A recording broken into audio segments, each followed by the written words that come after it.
Volví a casa por Año Nuevo y encontré a mi padre solo, comiendo un sándwich con una nota hiriente. Usamos tu dinero para ir a Nueva York. Cuídalo. Me prometí que no se saldrían con la suya. 3 días después, aparecieron desesperados en mi puerta. Para dar algo de contexto, nuestra familia ha estado rota desde hace años. Cuando tenía 18, mis padres se divorciaron. Mi padre, ahora de 68 años, se quedó con la casa familiar. Mi madre, de 65, se mudó al departamento de mi hermano mayor, Esteban, 38, y su esposa Natalia, 36, al otro lado de la ciudad. Yo me alejé, me fui a estudiar a la universidad y me establecí en otra ciudad, trabajando en tecnología. A pesar de la distancia, siempre mantuve contacto con papá, videollamadas, visitas cada 3 meses, lo habitual. Por su parte, Esteban y Natalia siempre arrastraron problemas económicos, no por falta de trabajo, sino por su forma de vivir. Se endeudaban constantemente para mantener un estilo de vida que no podían costear, ropa de diseñador, coches de lujo, vacaciones caras, todo comprado a crédito. Durante los últimos 10 años, papá fue su fuente constante de préstamos. Al principio pedían sumas pequeñas, unos cientos por emergencias,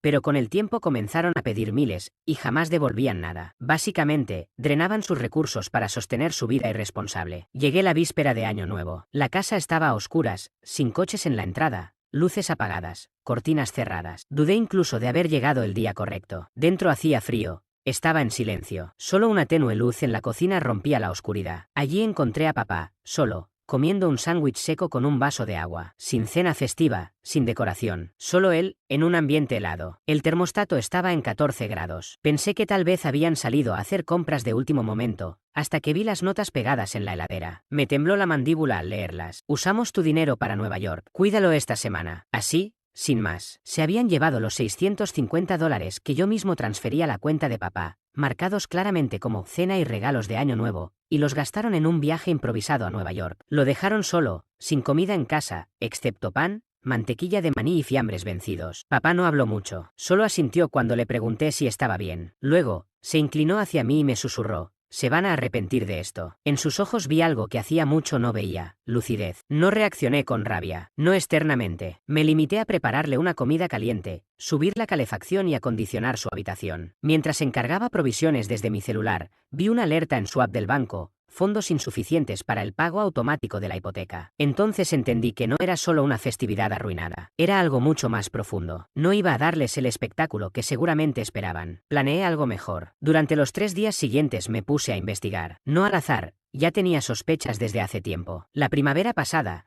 había instalado discretamente unas cámaras en la casa. Seguridad básica, conectadas a mi celular. Papá sabía, pero los demás no. Lo hice después de notar que algunos de sus objetos personales desaparecían en cada visita: su reloj de jubilación, el anillo de bodas de mamá que él había guardado, incluso sus medicamentos recetados. Revisé estados de cuenta olvidados en cajones, el historial del wifi, cartas acumuladas. Cada elemento contaba una parte del rompecabezas. Y todo apuntaba a lo mismo. Esteban y Natalia venían cada pocas semanas desde su apartamento, vaciaban la heladera, usaban el lavarropas para ahorrar en servicios, y la cuenta bancaria de papá se reducía. Mamá facilitaba todo. Le decía que era su obligación ayudar a los chicos, mientras ella misma le sacaba dinero del bolsillo sin que lo notara. Recordé algo de mi visita hace 6 meses. Esteban llegó presumiendo un Audi Q7 nuevo. Dijo que había recibido un ascenso. Papá elogió el coche y Esteban le lanzó las llaves. Dale una vuelta, viejo. Solo no lo choques. Papá se negó, diciendo que le dolían las articulaciones. Esa noche lo escuché hablar por teléfono, alardeando de haber sacado otros 5.000 del fondo de pensión, que el viejo ni lo notó. Ese fondo era el que papá había ahorrado durante años, y Esteban de algún modo había conseguido acceso. Otra vez, Natalia vino con su hija de 17 años, Clara, para una cena dominical. Papá había cocinado todo el día. Natalia miró el asado y lo despreció. ¿No es orgánico? Pedí comida. Usó la tarjeta de crédito de papá sin pedir permiso. Cuando él objetó suavemente, ella le respondió: es solo dinero. No es que lo estés usando en algo importante. Y se comieron la comida por delivery mientras el asado quedaba intacto. En mi búsqueda encontré lo que esperaba y más. Una pila de avisos de pagos vencidos escondidos en un cajón. Extractos con cargos a su nombre en tiendas de electrónica, restaurantes de lujo y marcas de ropa que jamás había pisado. En el historial del navegador, préstamos de emergencia, hipotecas inversas. La casa misma estaba descuidada. El filtro del calefactor sin cambiar hacía más de un año. canaletas obstruidas, el cortacésped en el garaje cubierto de polvo. Esteban cobraba $200 al mes por mantenimiento de la propiedad que jamás hacía. Papá incluso había dejado de asistir a 2 citas con el cardiólogo. Los copagos eran de $45, dinero que claramente no tenía. Mientras tanto, en su tarjeta aparecía un cargo de $1,200 por una sesión de fotos para los 16 años de Clara. Cuando puse todos los documentos sobre la mesa del comedor, papá me observó sin sorpresa. Solo asintió. ¿Desde cuándo pasa esto?, le pregunté. Años, respondió. Al principio eran unos pesos. Luego se descontroló cuando Esteban se casó. Tu madre me convenció de que era normal ayudarlos. ¿Ayudarlos a qué?, pensé. ¿A pagar la 4ª vacación del año? Papá encogió los hombros. Esteban siempre tiene alguna urgencia. Que si el coche, que si una operación, que si hay que reparar algo. El mes pasado fue el fondo universitario de Clara. Decían que necesitaban reservar su plaza en la Universidad de Nueva York. Cuanto más averiguaba, más rabia sentía. Pero la mantuve controlada. Fui metódico. Hice copias de todo. Tomé fotografías. Descargué las grabaciones. Para el 3er día, ya tenía suficiente para que cualquier abogado se interesara seriamente. Revisé unas grabaciones del Día de Acción de Gracias. En ellas se veía a Esteban y Natalia llegar 2 horas tarde, quedárselo justo para comer y luego llenar varios recipientes con las sobras antes de irse. Según papá, ellos le habían dicho que se iban a encontrar con unos amigos para el postre. En la cámara de la cocina se podía ver a Natalia hurgando en el talonario de cheques de papá mientras mamá lo mantenía ocupado en el salón. Justo estábamos terminando de almorzar cuando comenzaron a golpear la puerta con insistencia. Golpes fuertes, mezclados con voces alteradas. La más reconocible era la de Esteban. Miré la cámara de seguridad desde mi teléfono. Allí estaban los 4, Esteban, Natalia, mamá y Clara, mi sobrina, en el porche, todos con maletas. Abrí la puerta y el aspecto que tenían era lamentable, agotados, con ojeras marcadas, muy lejos de la imagen elegante que solían mostrar. Todos hablaban al mismo tiempo, cruzando frases y explicaciones. Natalia fue la primera en acercarse, con un bolso de diseñador colgando del brazo, uno nuevo de Gucci, de esos que rondan los $2.800. Bastante curioso para alguien que decía estar sin dinero. No es lo que parece, empezó a decir rápidamente. Fue un malentendido. No pensamos que realmente vendrías. No dije nada. Simplemente me hice a un lado para que pudieran ver a papá, tranquilo en el sofá, limpio, abrigado, comiendo un guiso caliente mientras miraba televisión. Ni siquiera los miró. El silencio que se generó pesaba más que cualquier palabra. Clara puso los ojos en blanco y se puso a testear, completamente ajena al drama. Natalia comenzó con una serie de excusas sobre vuelos caóticos y reservas de hotel canceladas. Mamá, detrás de ellos, no paraba de jugar con la correa de su bolso, evitando mi mirada. Necesitamos ayuda, dijo Esteban al fin, mirando su reloj como si tuviera algo urgente que hacer. Algo pasa con nuestras cuentas. Las tarjetas no funcionan, no podemos acceder a la app de viajes. Resulta que habían organizado ese viaje con mi dinero.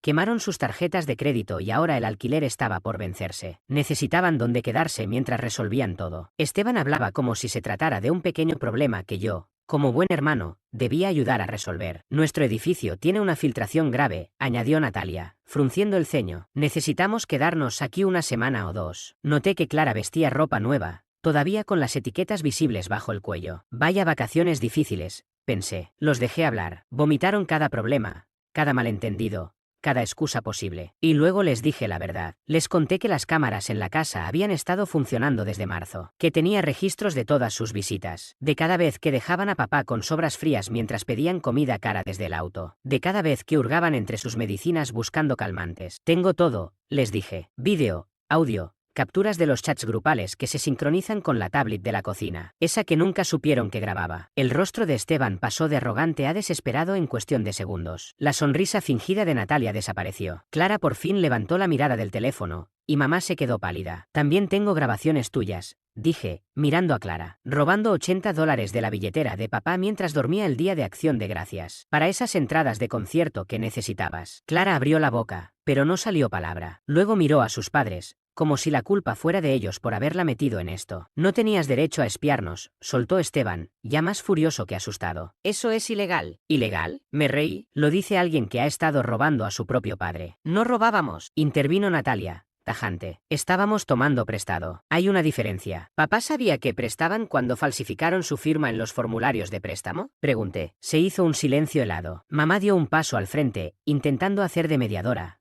Como siempre, estoy segura de que podemos resolver esto como familia. Tu hermano ha pasado por mucho estrés. No, la interrumpí. Tú también eres culpable. Tengo imágenes tuyas sacando dinero de la billetera de papá mientras él dormía. Entonces Esteban se lanzó contra mí, tomándome de la camisa. «Maldito santurrón». Lo empujé con fuerza. Tropezó con la mesa de centro y tiró una lámpara. «No me toques», dije con voz calmada. Eso pareció alterarlo más que si le hubiera gritado. Natalia comenzó a gritar que yo era un desagradecido, que ellos habían estado cuidando de papá mientras yo me dedicaba a mi vida.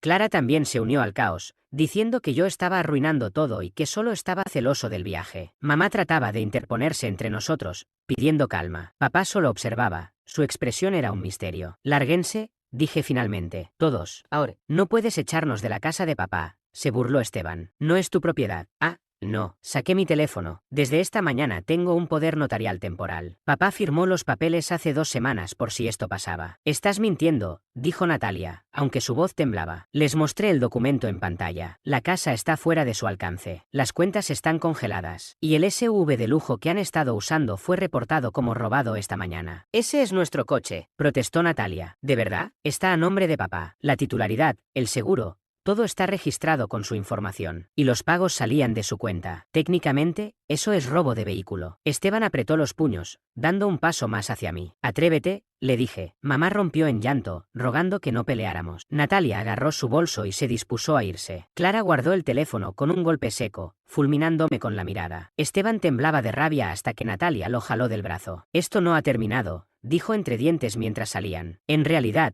sí», le respondí, cerrando la puerta tras ellos. Los observé por la ventana mientras discutían en la entrada. Esteban gesticulaba con desesperación, señalando hacia la casa. Natalia escribía sin parar en su teléfono. Mamá se secaba las lágrimas. Clara ya iba por mitad de la calle, como si no quisiera tener nada que ver con ellos. Al cabo de unos minutos, un Uber se detuvo frente a la casa y los 4 subieron. Cuando se alejaron, me volví hacia papá. «¿Estás bien?», asintió lentamente y luego me sorprendió. «Hay algo más que necesitas ver», dijo. Se levantó y me hizo una seña para que lo siguiera. No fue al sótano, como pensé, sino a su habitación. Fue hasta el armario, corrió unas cajas viejas y dejó al descubierto una pequeña caja fuerte que yo nunca había notado. Introdujo la combinación con total seguridad, la abrió y sacó una vieja caja metálica verde. «He estado esperando el momento adecuado», dijo mientras me la entregaba. Pensé que me iba a morir antes de tener la oportunidad. La caja pesaba más de lo que parecía. La llevé hasta la mesa del comedor y la abrí con cuidado, sin saber qué encontraría. Dentro había papeles, muchos, extractos bancarios, cheques antiguos, cartas y una cronología mecanografiada que abarcaba casi una década. Al principio no lo comprendí del todo, pero después, cuando empecé a notar el patrón, todo cobró sentido: retiros irregulares, documentos falsificados, préstamos a nombre de mi padre. Llevaban años drenando sus finanzas, usando su número de seguridad social para abrir tarjetas de crédito, solicitando préstamos rápidos que él jamás supo que existían y de los que nunca se benefició. Uno de los documentos más alarmantes mostraba a Esteban como CEO firmante de una hipoteca inversa que mi padre nunca aprobó. La firma del notario era falsa. Había sido hecha por una amiga de Natalia que trabajaba en una tienda UPS. Según los documentos preliminares, de haberse concretado esa hipoteca, habrían recibido alrededor de $175,000, dejando a mi padre prácticamente sin patrimonio sobre su propia casa. Al revisar los estados de cuenta, descubrí un patrón evidente. Cada vez que Natalia quería un auto nuevo o una bolsa de diseñador, aparecían retiros misteriosos en las cuentas de mi padre. Y cuando Clara necesitaba ropa costosa o el teléfono más reciente, Esteban falsificaba su firma para pedir préstamos. El nombre de mi madre también figuraba una y otra vez, firmando como testigo en documentos que mi padre nunca había visto. Una de las pruebas más contundentes fue una póliza de seguro de vida que habían contratado a nombre de mi padre hacía 2 años. Esteban era el único beneficiario. La póliza incluía una cláusula de cobertura en caso de muerte accidental, pero excluía el suicidio. El pago mensual de $267 se descontaba automáticamente de la cuenta corriente de mi padre. ¿Desde cuándo estás guardando todo esto?, le pregunté, atónito, mientras revisaba los documentos. 3 años, respondió con voz apagada. Todo empeoró cuando tu madre se mudó con ellos. Venía aquí, me entretenía, y mientras tanto ellos revisaban mis papeles. Por eso empecé a hacer copias de todo. ¿Por qué no me lo dijiste antes?, insistí, hojeando estados de cuenta con cargos en restaurantes exclusivos y tiendas de lujo. Al principio me daba vergüenza, admitió. No podía creer que mi propio hijo me hiciera esto. Luego me dio miedo. Esteban siempre ha tenido mal carácter. El año pasado, después de que empecé a transferirle dinero directamente, lo usó para pagar un abogado. Mes a mes fue armando su estrategia. Todo esto, esperando un momento como este. Siempre creyó que merecía más que tú, dijo en voz baja. Incluso cuando eran niños, él solo tomaba y jamás devolvía nada. Encontré una nota escrita por mi padre, guardada entre papeles. La había escrito tras un incidente especialmente grave el año anterior. Esteban había venido a pedirle $3,000 para reparar su auto. Cuando mi padre dudó, Esteban insinuó que quizás estaba desarrollando demencia y que sería mejor considerar una residencia con supervisión médica. Papá, en serio, ¿por qué no me contaste antes? Le pregunté nuevamente. Me amenazaron con cortar todo contacto, explicó con tristeza. Que no vería más a Clara, que no me llamarían. Creí que podía resolverlo solo. Me equivoqué. Otro documento me llamó la atención, un poder notarial médico con el nombre de Esteban, fechado apenas 3 meses atrás. La firma de mi padre se veía temblorosa, forzada. ¿Tú firmaste esto? Le pregunté, mostrándole el papel. Negó con la cabeza. Esteban lo trajo un día que estaba con gripe. Me dijo que era papeleo del seguro. Me negué a firmarlo. Debe haber falsificado mi firma después. Lo añadí al creciente montón de pruebas. ¿Hay algo más que deba saber? Pregunté. Dudó un instante. El mes pasado Esteban empezó a hacerme muchas preguntas sobre mis medicamentos. ¿Qué tomo? Cuando lo tomo. Dijo que le preocupaban las interacciones. Un escalofrío me recorrió. Teníamos que actuar. Esa misma mañana llamé a la abogada de mi padre, una mujer directa llamada Elena, especialista en casos de abuso a personas mayores. Llegó en menos de una hora, revisó todo y fue clara. Esto es delito, dijo mientras organizaba los documentos en pilas ordenadas. Usurpación de identidad, fraude, explotación financiera de un adulto mayor. Estamos hablando de cargos penales graves. Nos explicó el procedimiento. Primero una denuncia ante la policía, luego una orden de alejamiento para proteger a mi padre y evitar que se acercaran a la casa. Al mismo tiempo, presentaría cargos penales y una demanda civil por abuso y restitución económica. El proceso penal será más lento, pero con esta evidencia, tengo confianza, dijo. Llevar ambos casos en paralelo nos da la mejor posibilidad de recuperar lo robado. La demanda civil puede continuar incluso si logran un acuerdo penal. ¿Cuánto tiempo tomará? Pregunté. La orden de protección en 48 horas. La congelación de bienes en aproximadamente una semana si el juez concede la solicitud de emergencia, y creo que lo hará. Los cargos penales dependen del fiscal, pero calculo que en unos 30 días. El juicio podría ser en unos 6 meses, aunque con esta evidencia, probablemente acepten un trato. Mi padre firmó todos los documentos necesarios con firmeza. Solo quiero que me devuelvan lo que es mío. Elena fue clara. El robo de más de $100,000 se considera un delito grave de clase B. El cálculo preliminar indicaba que habían sustraído aproximadamente $215,000 en los últimos 5 años, incluyendo retiros bancarios, préstamos y tarjetas fraudulentas, el intento de hipoteca y la apropiación de un vehículo. Esa cifra podía aumentar conforme avanzara la auditoría forense. Esa misma tarde, entregamos todo a la policía. 2 días después, un juez firmó la orden de alejamiento, impidiendo a Esteban, Natalia,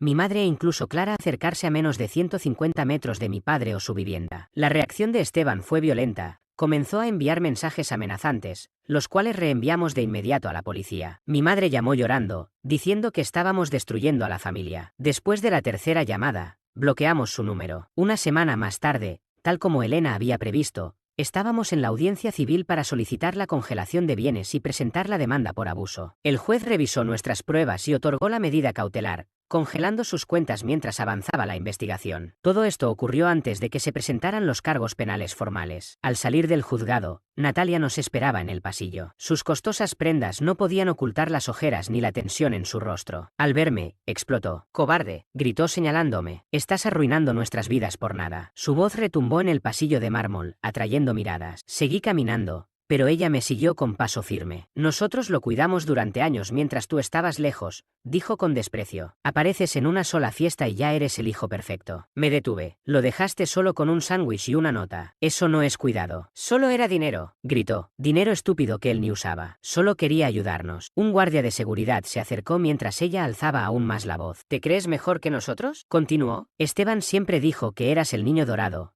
el favorito de papá. Pues que sepas que él se quejaba de ti todo el tiempo, que nunca lo visitabas, que lo abandonaste». El maquillaje comenzaba a correrse por su rostro, deformado por la rabia. Algunos ya miraban abiertamente. «Eres un miserable rencoroso», iba a continuar, pero un oficial del juzgado se interpuso con firmeza. «Debe bajar la voz o abandonar el edificio de inmediato». Natalia se giró hacia el oficial, furiosa. «¿Sabe lo que está haciendo? Está arruinando nuestras vidas. Ni siquiera podemos comprar comida». «Eso no es asunto mío», señora, respondió con frialdad el guardia. Este es un tribunal. Natalia me lanzó una mirada llena de odio antes de escupir con rabia. Esto no ha terminado. Sus palabras resonaban como un eco de las que había pronunciado Esteban días atrás. Luego se marchó apresuradamente, empujando sin querer a una anciana que apenas lograba mantenerse en pie. Elaine, que había presenciado todo desde una esquina, me puso una mano en el hombro y murmuró: por esto obtuvimos la orden de alejamiento. Se están desmoronando. 2 semanas después de que se congelaran los bienes, mi madre apareció de improviso en la casa. Estaba preparando el almuerzo cuando la vi por la ventana, de pie en el porche. Lucía más frágil, más envejecida de lo que recordaba. A pesar de todo, abrí la puerta. Estás violando la orden de protección, le dije de inmediato. Lo sé, respondió con voz apagada.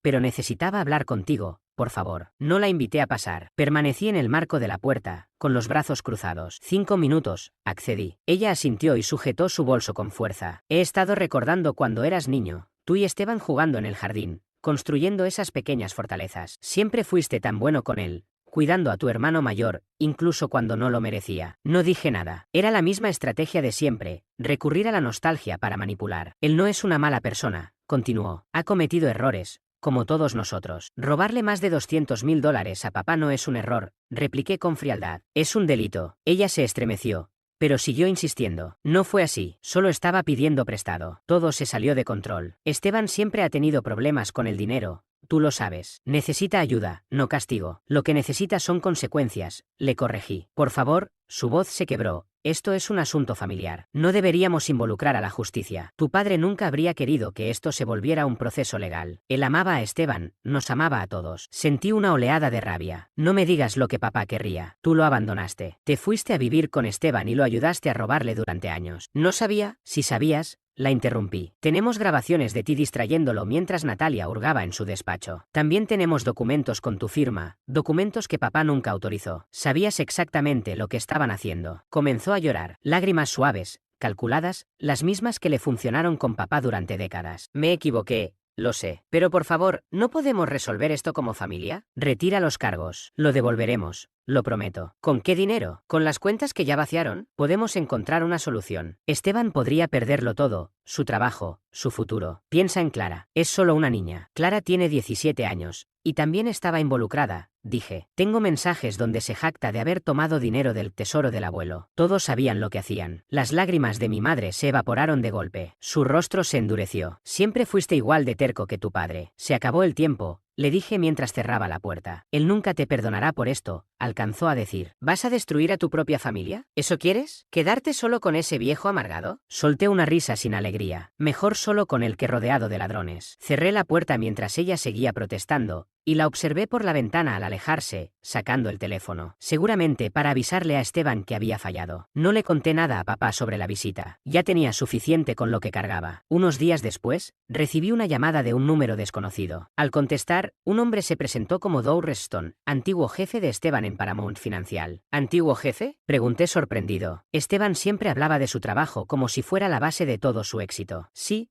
confirmó Doug. Me enteré de los cargos. Y para ser sincero, no me sorprende. Doug explicó que Esteban había sido despedido 3 meses antes del viaje de Año Nuevo, por presentar informes de gastos falsos. Solicitaba reembolsos por reuniones inexistentes, cenas personales disfrazadas de trabajo y congresos a los que nunca asistió. La empresa prefirió no denunciarlo a cambio de su renuncia. No queríamos publicidad, añadió, pero al ver las noticias sobre el caso de abuso financiero, pensé que debía contarlo. Esto no es un hecho aislado. Le pregunté por qué me llamaba a mí. Tu hermano te mencionaba con frecuencia, dijo Doug, siempre con cierto resentimiento. Decía que tú lo habías tenido todo más fácil. Cuando vi tu nombre en las noticias, lo recordé. Doug se ofreció a proporcionarnos documentos sobre el despido y las irregularidades. Esto podría reforzar el caso, dijo. Muestra un patrón de conducta. Agradecí su ayuda y llamé de inmediato a Elaine. Ella reaccionó con entusiasmo. Es justo lo que necesitamos. Demuestra que no fue un error puntual, sino una conducta sistemática. Pediré los registros formalmente, pero que él quiera colaborar facilita mucho las cosas. Con esa nueva información, muchas cosas empezaban a encajar. La desesperación de Esteban y Natalia por conseguir dinero de papá, su ausencia en el departamento, probablemente debían renta, y la insistencia por aquel viaje a Nueva York. No solo eran codiciosos,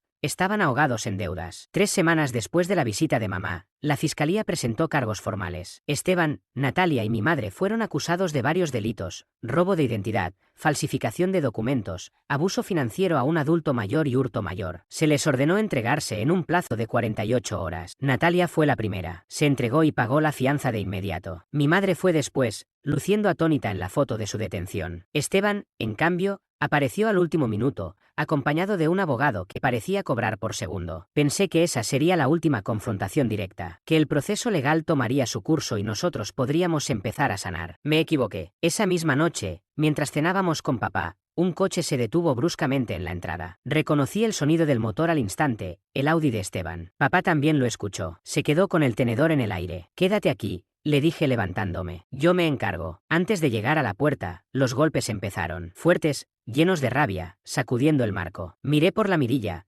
Esteban estaba allí, desencajado, con la cara roja. «Sé que están ahí», gritaba. «Ahora no tumbo la puerta». Saqué el teléfono y comencé a grabar. Luego abrí la puerta sin cruzar el umbral. «Estás violando la orden de alejamiento», dije con calma. «Debes irte». «Al diablo tu orden», balbuceó. Estaba borracho. «¿Crees que puedes arruinarme la vida, hacer que me arresten y hasta poner a mi hija en mi contra?» «Tú hiciste eso solo», respondí, manteniendo el tono sereno. «Márchate antes de que llame a la policía». Empujó con fuerza, haciéndome chocar contra la pared. «¿Dónde está? ¿Dónde está ese viejo ingrato?» Papá apareció en el umbral del comedor, erguido a pesar de su edad. «Esteban, debes irte», dijo con firmeza. Él se abalanzó hacia él. Me interpuse, y me empujó con más fuerza. «Casi caigo». «Vas a retirar los cargos», ordenó, señalando a papá. «Llama a tu abogado, a la fiscalía. Diles que fue un malentendido». Papá no se inmutó, solo dijo una palabra, pero jamás lo había escuchado hablar con tanta firmeza. El rostro de Esteban se desfiguró de ira. Me agarró de la camisa y me empujó con fuerza contra la pared. «Esto es culpa tuya. Tú lo pusiste en mi contra». Mi padre reaccionó con una rapidez que no le conocía. Le sujetó el brazo a Esteban y lo apartó de mí con una fuerza inesperada. «No vuelvas a tocar a mi hijo». Esteban se giró, sorprendido por un momento. No podía creer que nuestro padre, a sus 68 años, se hubiera interpuesto. Pero su rostro se endureció de nuevo. Empujó a papá hacia atrás. Ahí se acabó todo para mí. Me lancé sobre Esteban y lo derribé. Caímos al suelo, golpeando una mesa auxiliar en el forcejeo. Él era más corpulento,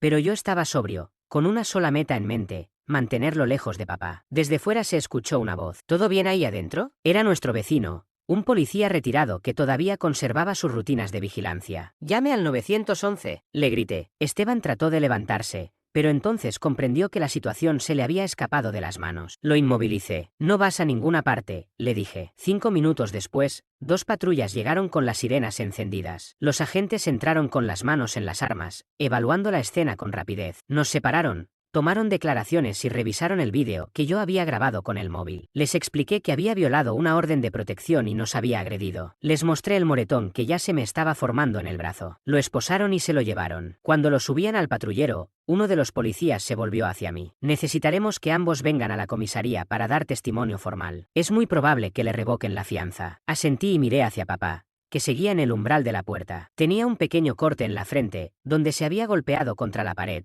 pero por lo demás parecía bien. No mostraba tristeza ni rabia, solo determinación, como si por fin se hubiera quitado un peso de encima. «¿Estás bien?», le pregunté. «Estoy bien», respondió. «Ya se acabó». El proceso judicial avanzó con la lentitud y la pesadez que suelen tener esos asuntos. La cantidad de pruebas contra Esteban era abrumadora, y los nuevos cargos de agresión y desobediencia a la orden de alejamiento hicieron que le revocaran la fianza. Esperaría el juicio desde la cárcel del condado. La contadora forense terminó su informe. El total del dinero robado ascendía a $287.450. Incluía cargos en tarjetas de crédito no autorizados, retiros de efectivo, préstamos fraudulentos, una hipoteca inversa falsificada, compras de vehículos sin consentimiento y robo directo de bienes personales. Se encontraron rastros de dinero enviados a cuentas en el extranjero, donde Esteban aparentemente había ocultado parte de los fondos. No eran grandes sumas, pero sí suficientes para demostrar una intención premeditada. 2 meses después de su arresto, Esteban aceptó un acuerdo con la fiscalía: 3 años de prisión, 5 años de libertad condicional y restitución total. Mamá recibió 2 años de libertad condicional y trabajo comunitario. Su participación fue considerada menos activa, aunque relevante. Se le ordenó devolver $42.000 del total robado. Natalia, por su parte, resistió más tiempo las acusaciones, pero también terminó aceptando un trato: 18 meses de prisión y devolución del dinero. A diferencia de Esteban, se le permitió permanecer libre hasta la fecha de su condena. Sin embargo, El día antes de entregarse, vendió los pocos bienes que el tribunal no había congelado, pidió el divorcio desde la distancia y desapareció en Florida junto a un hombre que había conocido por internet. Abandonó a Clara, su hija, sin mirar atrás. Se emitió una orden de arresto, pero las autoridades de Florida tardaron en localizarla. Clara, con 17 años, no fue procesada. A pesar de haber estado al tanto de lo ocurrido, el fiscal la consideró una menor influenciada por sus padres y no una cómplice activa. Aunque todos sabíamos que había disfrutado de los beneficios del fraude, se le impuso una sanción menor, 200 horas de servicio comunitario y asistencia a clases de ética financiera. El juicio civil que papá presentó por abuso contra personas mayores fue contundente. El tribunal ordenó una indemnización por los $287.450 robados, más intereses y daños punitivos, lo que elevó la cifra a $375.000. Se dictó la venta de bienes, embargo de salarios futuros y cargos sobre cualquier activo que pudieran adquirir. Les tomaría décadas devolver todo. 3 semanas después de la fuga de Natalia, recibí un correo de una mujer llamada Kendra, la hermana distanciada de Natalia. La había conocido una sola vez, en la boda. Me dijo que había visto las noticias sobre Natalia escapando antes de su sentencia. No me sorprende, escribió. Ya lo había hecho antes. Esa misma noche la llamé, intrigado. Me contó que Natalia tenía un historial de estafas financieras desde la adolescencia. A los 20 años, vació los ahorros de jubilación de sus padres. Les había pedido que la incluyeran en las cuentas para ayudarlos con la administración. 6 meses después, el dinero había desaparecido, y ella también. Hizo lo mismo con su primer esposo, antes de Esteban. Kendra no hablaba con ella desde hacía años, pero seguía en contacto con gente que la conocía. Una de esas personas la había visto recientemente en Naples, Florida, compartiendo fotos de compras y playas en una cuenta privada. Tengo su nueva dirección, me dijo. Es lo correcto dártela. Kendra explicó que siempre se había sentido culpable por no haber advertido a Esteban. Intentó hacerlo en la fiesta de compromiso, pero él pensó que eran celos de hermana. Después de eso, ella se alejó. Le agradecí por la información y se la envié a Elaine. En pocos días, ella ya había coordinado con las autoridades de Florida. La orden de arresto fue actualizada para incluir fuga para evitar juicio. El historial de Natalia ayudó a reforzar nuestro caso, demostrando un patrón de conducta. Esto es crucial, dijo Elaine. Demuestra que no fue un incidente aislado, sino un esquema planificado. Si la encuentran, va a influir mucho en la sentencia. 3 semanas más tarde, Natalia fue arrestada en una tienda de lujo en Naples. Su nuevo novio no sabía nada de su historial criminal y se alejó inmediatamente al enterarse. Natalia fue extraditada y enfrentó su sentencia original, además de nuevos cargos por evadir la justicia. Durante todo este proceso, papá se mantuvo sereno. La rabia que uno esperaría nunca se manifestó. Solo mostraba una resignación tranquila, una pena silenciosa por lo que había llegado a ser su familia. 3 meses después de aquella Nochevieja, estábamos sentados en el porche. El vecindario estaba en calma. No había autos sospechosos en la calle ni sobresaltos cuando alguien golpeaba la puerta. Papá me entregó un sobre grueso. Dentro estaban los papeles de transferencia de propiedad, la casa, las inversiones, todo. Ya lo había registrado en la oficina del condado. Esta casa estuvo a punto de perderse 2 veces, dijo. Una vez por el banco, y otra por mi propio hijo. No volverá a pasar. Le dije que no lo necesitaba, que me bastaba con saber que él estaba bien. Él negó con la cabeza. Los he observado a los dos desde niños. Esteban siempre pedía. Tú siempre estabas. Esta casa debe quedarse con alguien que entienda su valor. Han pasado 9 meses desde entonces. Esteban sigue en una prisión estatal. Mamá se fue a vivir con su hermana, arrepentida. Sí, pero ya no bienvenida en nuestras vidas. Natalia está cumpliendo su condena, y el juez no fue nada indulgente tras su intento de huida. Clara ha mejorado bastante. Con su tía, por fin tiene reglas y estructura, algo que su madre nunca le ofreció. Papá se está reconstruyendo poco a poco. Comenzó a involucrarse en actividades del centro comunitario, incluso retomó la jardinería que tanto le gustaba en su juventud. Conoció a una mujer amable con la que ahora comparte largas caminatas por el parque y tardes de café sin mirar el reloj. Su carácter se ha vuelto más tranquilo, más ligero, como si por fin hubiera soltado un peso que cargó durante demasiados años. Yo, por mi parte, hice algunos ajustes en mi vida. Reduje mis viajes de trabajo, adaptando todo para poder estar más presente. Paso varios días de la semana en la casa, cuidando que nunca más vuelva a convertirse en un lugar de tensión o peligro. Papá insiste en que este hogar ahora tiene otro significado, y no pasa un solo día sin recordármelo. A veces, en las noches más tranquilas, sacamos las sillas al porche, hablamos poco, pero entendemos mucho. Ya no hay gritos, ni amenazas, ni sobresaltos. Solo el silencio sereno de quienes sobrevivieron a una tormenta familiar y aprendieron a reconstruirse desde los escombros. Porque a veces la justicia no llega con ruido, sino con paz.